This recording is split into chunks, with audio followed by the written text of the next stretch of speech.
ایک اور اہم خبر آپ کو دیں گے۔ پنجاب کی جیلوں میں بڑے پیمانے پر کرپشن کا انکشاف ہوا ہے۔ پنجاب حکومت نے 2 اعلیٰ افسران پر مشتمل کمیٹی تشکیل دے دی ہے۔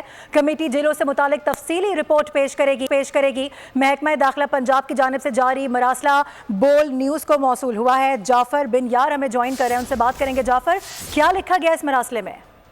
جی بالکل، یہ پنجاب کی جیلوں پہ بڑے پیمانے پر کرپشن ہوئی ہے اور اس کا ثبوت محکمہ داخلہ کی جانب سے وہ مراسلہ ہے جس میں آگاہ کیا گیا اور اس میں بتایا گیا ہے کہ کن کن جیلوں میں کرپشن ہوئی۔ ذرائع کا کہنا ہے کہ D I G headquarter محکمہ جیل خانہ جات اور ڈپٹی سیکرٹری محکمہ اپنا پریزن، ان کی جانب سے یہ کمیٹی مشتمل 2 افسران پر کمیٹی بنائی گئی، جس میں بتایا گیا ہے کہ یہ انکوائری کریں گے، جس میں district jail Sialkot, district jail Hafizabad women jail Multan ہے، خانے وال جیل ہے، لودھرا جیل ہے، بھاول نگر جیل ہے اور نیو سینٹر جیل باولپور ہے اور رحیم یارہاں کی جیل ہے، جن کے بارے میں بتایا گیا ہے کہ یہاں پہ بڑے پیمانے پر کرپشن ہوئی ہے۔ اور اس حوالے سے جو کمیٹی تشکیل دی گئی ہے، اس کمیٹی کا کام ہوگا کہ اس میں فوری طور پر انکوائری کر کے تفصیلی رپورٹ پیش کریں گے کہ کیا اس میں مزید آگے پیش رفت ہو سکی۔ اور ذرائع نے یہ کنفرم کیا کہ محکمہ داخلہ کی جانب سے جو آج لیٹر جاری کیا گیا ہے، یہ آئی جی جیل خانہ جات اور دیگر افسران کو بھجوا دیا گیا اور اس حوالے سے باقاعدہ انکوائری شروع کر دی۔ اور جعفر، اس حوالے سے آگاہ کر رہے ہیں آپ، بے حد شکریہ آپ کا۔